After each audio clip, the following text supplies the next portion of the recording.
Hi, I'm Fred Hayden from Nashua Outdoor Power Equipment. 2 locations, Nashua, New Hampshire and Amherst, New Hampshire on 101A. And today we're going to talk a little bit about trimmers. Basically, maybe go over some, not too much into the maintenance, but I'm going to show you about a maintenance kit. This here's a fuel line kit. And then talk a little bit about trimmer line, the different types of trimmer heads, and how to restring and start your trimmer. So let's start by going over your trimmer. There's all different types of trimmers. We carry many brands here, from Red Max to Husqvarna, Echo, Dolmar, but this happens to be an Echo, a pretty popular one, so I figured we'd start with this one. This is a split shaft, which means that it has attachments. This will separate here in the middle, and you can put on different attachments such as a broom, trimmer head, brush cutter, small rototiller, blower, hedge trimmer, and power pruner attachment, which is a little chainsaw attachment. So these are pretty neat units, and the shaft or the attachment end is going to look something like this with different heads on it. Okay. Up here we have your recoil starter. This is your fuel tank. This is going to take 2-cycle oil, and you want to use a good quality 2-cycle oil. You want to make sure you're using a brand name, typically, because they want to make sure that they all make sure that they're an ISO LEGD or a JSO FD or higher grade oil.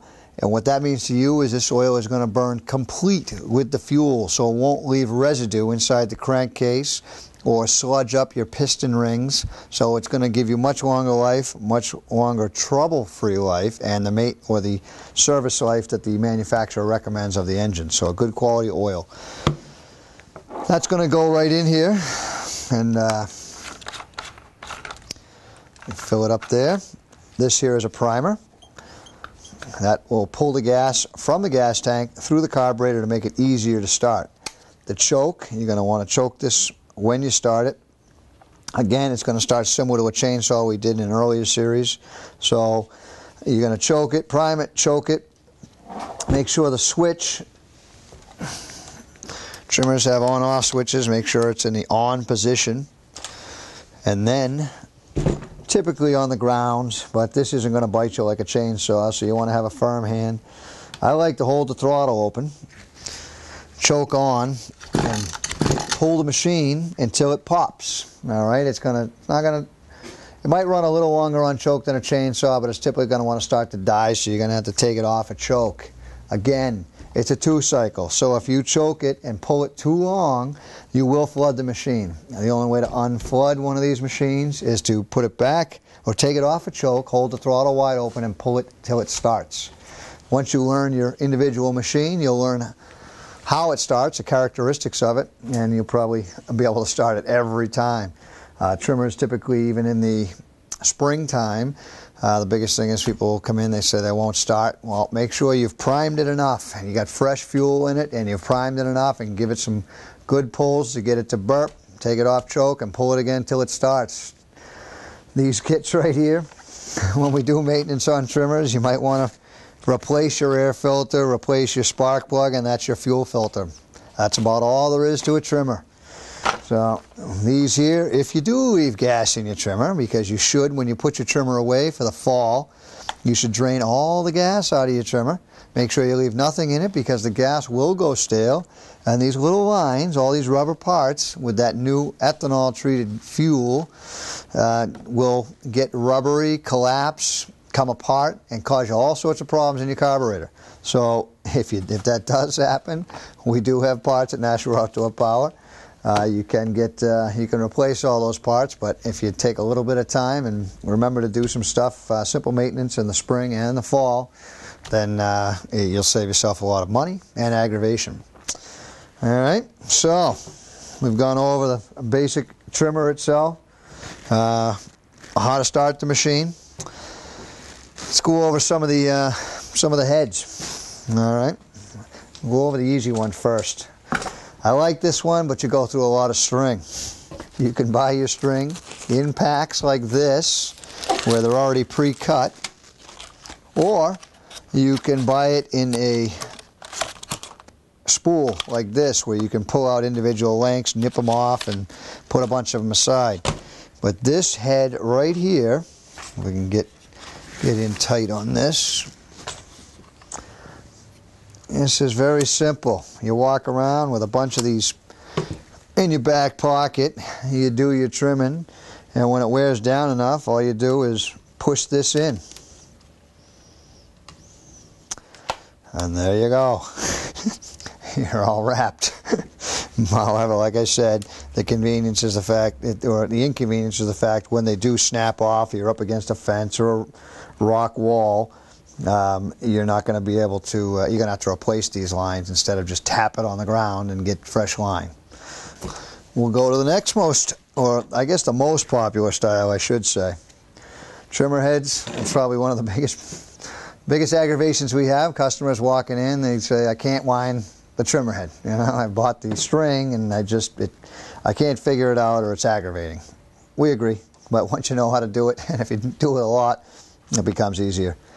It's a basic trimmer head, but what we want to do is, if you can see that tab, you want to turn it away from the tab, so which means we're going to turn this one clockwise to get it to break loose. All right, and I'm just going to pull the whole thing out, just like you guys would have it. So, all right, we'll start right from scratch. Typically, I like to take the line to about 3 times, run it out. That's about 16, 18 feet. All right, it's not that critically decision, but find the center and put a little bend in it. All right, once you get the little bend, pick up your spool. Your spool is going to have a little hole in it, maybe, or some of the spools have a section with a cut in it to start the string. Some even have 2 little holes where you put the ends of the string in.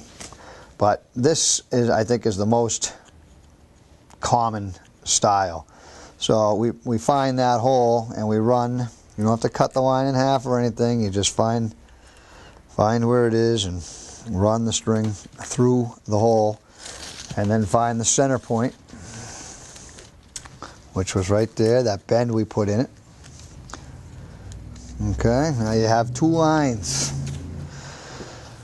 Down here, you have an arrow. It says wind a line. If you wind it the wrong way, it's not going to destroy anything, but when you tap the head, the line will suck inside of itself instead of actually come out and give you more line. So we're going to follow the arrow, and we're just going to wrap this thing. Now we want to take this part here. Now, depending on where you took it off, this thing can be in multiple positions, all right? But these little nubs here, we should line these up with the eyelets. Okay. See that? The eyelets are here and those are here. All right. Now, probably would have been nicer in a vise so you could see this a little easier, but we're going to take these lines and we're going to feed them into the holes, the eyelets, I guess they're called here, and then we're going to bring this down on top of those little nubs. We're going to pull the line out to get them out of the recesses, and then we went clockwise before to tighten it. We're going counterclockwise now to lock it in. You should be able to see the white of the adapter underneath and make sure you know it's locked. See, if I go this way, it comes out. If I go this way, it locks it back in.